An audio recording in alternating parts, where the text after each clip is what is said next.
Always a pleasure to have the Republican nominee on the line. It's Donald J. Trump. Mr. Trump, how are you? I'm good, Joe. Thank you very much. It's always a pleasure to have you. I've got to talk first and foremost about the elephant in the room. Suction cup guy on Trump Tower yesterday was trending for hours. How did you find out there was some guy scaling your building, and what do you think when you hear about this? Well, I felt badly. Because, frankly, there's got to be something a little bit off. Yeah. And I heard he was a big Trump supporter on top of everything else. So, it's really a shame. I mean, it was somewhat of a sad thing. I will say this, I think the police did a fantastic job. No, I saw that unfold live on television. They did an incredible job, and hopefully the guy's going to be okay. But that was all it was all the rage on Twitter and all the other social media yesterday. Right. I wanted to talk to you quickly about the RNC. We were in Cleveland. We appreciated the RNC. I think it came out of the blocks. It stumbled a little bit according to the media, but the media's been on you anyway. But by the end of the week, it was amazing seeing Eric up there and Donald up there and Ivanka up there, and then you did a masterful speech. How did you feel with the momentum coming out of the convention? Well, I was very, very proud of my children. I thought we had very good momentum. The momentum, I guess, if you believe the polls, seems to have stopped, although now the polls are coming together again very nicely, as you see, coming together. They're getting very close again. But I was a little bit surprised to see that. But I think we're doing really well, and we are getting crowds like you've never seen. Eric says things like, he's my best friend. And we've got a picture that my daughter took that I'll send to you of you watching him speak as an incredibly proud father. It's obvious. It's all over your face. When you see your children up there talking about growing up with you and not really talking about you as our next president, talking about you as a man and telling people who are listening and watching, this is a really great guy and here is why. That sense of pride has to be amazing. I have a great sense of pride in my children. They're good kids, first of all, and they're smart. But they're really, really good people, and I'm very proud of them. I was able to talk to Mike Pence last week, an incredible choice by all accounts. What goes into making that choice, and how do you feel about it? Well, it wasn't easy, but I'll tell you, I have made such a great choice. He is so fantastic. He's a great guy, highly respected, loved by everybody, just an absolute winner, and it was my first choice all the way, and I couldn't have made a better one. It's Republican nominee for president Donald J. Trump on the line. The Second Amendment comment from the other day, I've got a brain, and I know that you meant the Second Amendment people have a strong vote. It's a strong voting lobby, and they can do something about Hillary Clinton becoming the president. The media is lying its face off, Donald. You know that, and I know that. But unfortunately, people are working all day long and trying to take care of their kids and their families and pay the mortgage, and they only hear what the media serves them. The media actually wants people to believe that you are advocating violence against Hillary Clinton. What do you have to say about that to make that go away, or do you have to react anymore? Well, I think it's a disgrace. Most of the people, it's pretty much old news, I think.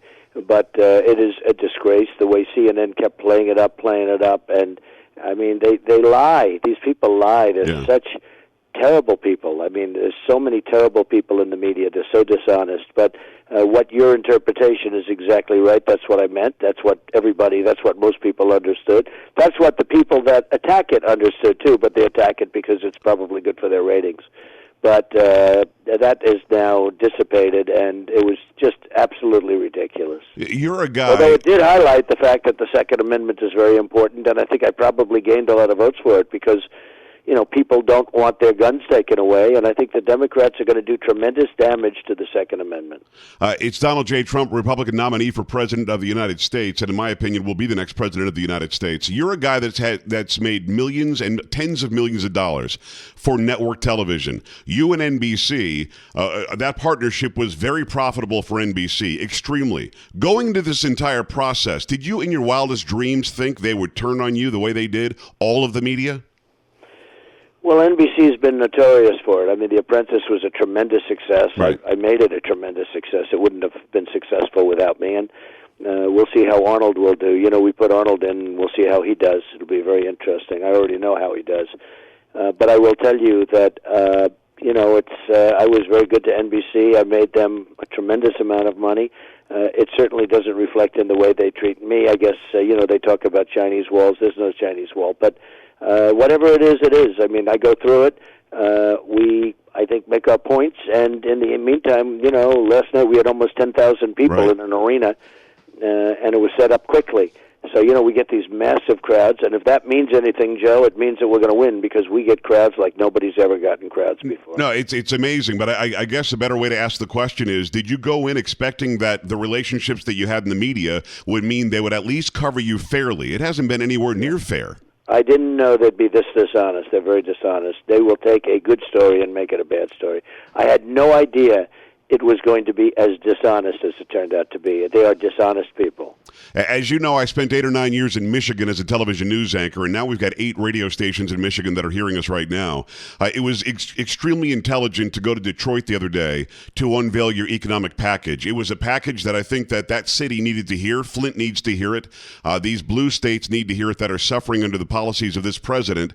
Very well thought out plan. For those who didn't hear all of it, and I talked about it a lot, but for those who didn't hear all of it, what is the takeaway from what a Trump presidency would do for the average worker? Well, we're giving massive tax cuts. We're getting rid of regulations by the truckload.